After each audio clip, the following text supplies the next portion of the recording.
Good morning everyone, today we're going to be talking about the limited time quest because I've seen so many people run it inefficiently and they're wasting a lot of time and just not running it very well. Because there are mechanics for this limited time quest, believe it or not.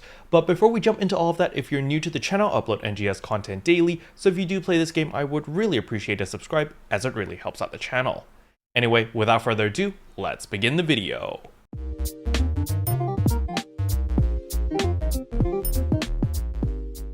So the very first thing I need to go over is, of course, if you don't know what the limited time quest is, it's simply when you come to the quest counter over here, there is a limited time quest tab right here and the fortress in the forest. This is literally the best way to farm for seasonal points. It's the most efficient way. And on top of that, we have all of these campaign boosts which are active this week and this week only, okay? Because actually next week, this quest actually goes away. We won't have a fortress in the forest anymore starting from next week. We're actually going to get part 2 of Nazun's quiz. So yeah, the quiz game is coming back next week. So if you do like the fortress in the forest, or if you just want to farm up a ton of seasonal points, now is the time to do it because of the seasonal points acquired plus 50%. But with that being said, I'm going to walk you guys through this limited time quest. I'm just going to point out the key features. Don't worry, I'm going to be very quick and snappy about it. So at the very beginning, we're simply just going to walk over here. There's going to be a bunch of enemies. You just AoE them down. Now, the key thing is you just need to kill these enemies over here. You do not need to kill these 2 towers over here. The moment you kill all of these mobs right here, the force field's going to go down and you can immediately just dash to the next zone. So as you can see here, I immediately kill it. Look, this tower is still up over here,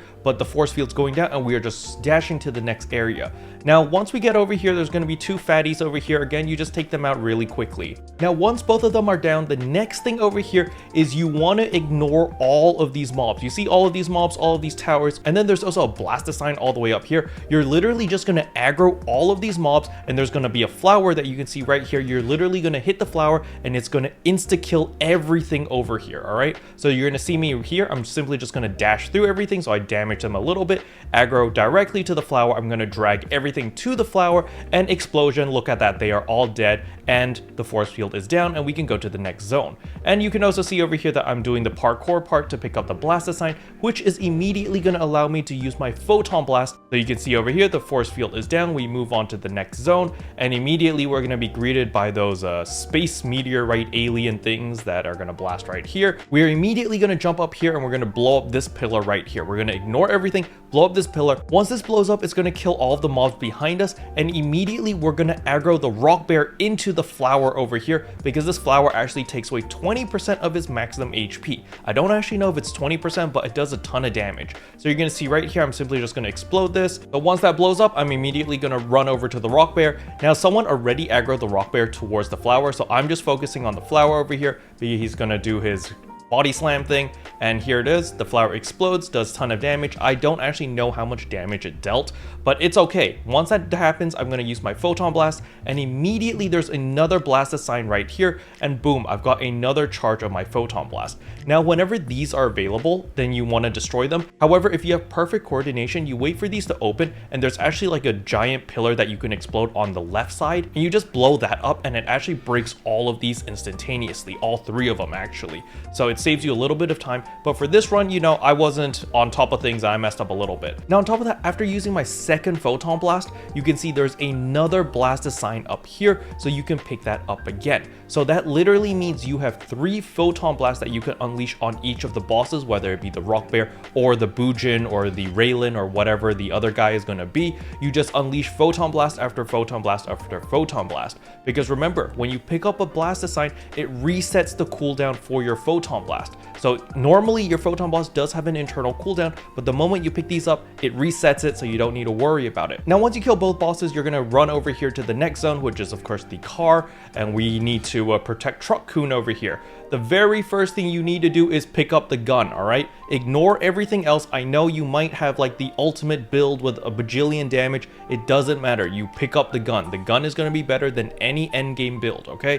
You're going to pick that up. You're immediately going to break this flower and the one on the left. The reason is because these flowers respawn, all right? So you're immediately going to break them. They're going to blow up. They're going to kill all of these mobs over here and immediately spawn the boss. Now, once the boss spawns over here, there are 2 or 3 different variants of the boss. It doesn't matter which one it is. Once it spawns, you're immediately going to focus on its weak spot, and since everyone's going to be using the machine gun, you just normal attack. You do not need to use the giant bomb on the boss over here, because you're going to save the bombs for after you kill this boss right here. Now on these little minions, you can feel free to use the bomb or like have one player or two players use their bombs to just kill them really quickly, but you're just going to be focusing on their weak spot over here with the machine gun, and you're going to rip through this boss incredibly quickly. As you can see right here, he's already stunned, and look at that. Each of my shots are dealing 1,100. Some of them are critting for 3,000. You will deal a ton of damage and you will kill this boss incredibly fast if everyone was using a machine gun. Now once it dies, it's going to spawn another boss over here as well as a bunch of minions. This is where you use your explosion and you kill all of the little minions. As you can see right here, I'm just going to go boom, look, left side done, boom, right side done. Once that is done, we simply just focus on the sword over here, all right? You're just going to auto target or auto lock onto the sword, and you're just going to keep firing away with your machine gun. There's no need to use your weapons, no need to use anything. As you can see over here, the flower on the left side has respawned. We're immediately going to break it, and the flower on the right side is going to respawn relatively soon as well. What I want you to do is pay attention to his HP when I break the flower. We're just going to be shooting. You see over here, I immediately focus on the flower. I shoot the flower. It's going to explode. Look at his HP. His HP is here right now, right? And boom, look at that. He took that's like 25% of his HP gone by the explosion of one flower. And this one hasn't exploded yet. We're going to see when that explodes.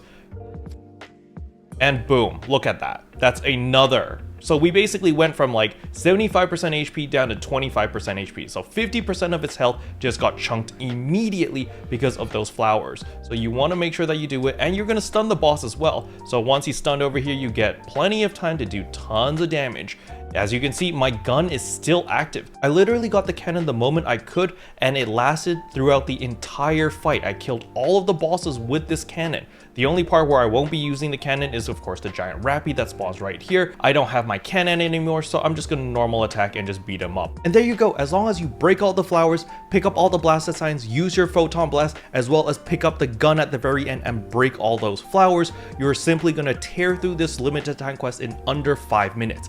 Every single time I've done all those mechanics, it's always sub 5 minutes every single time. Now I've seen some groups get sub 4 minutes, but I think there is a little bit of luck involved to get under 4 minutes.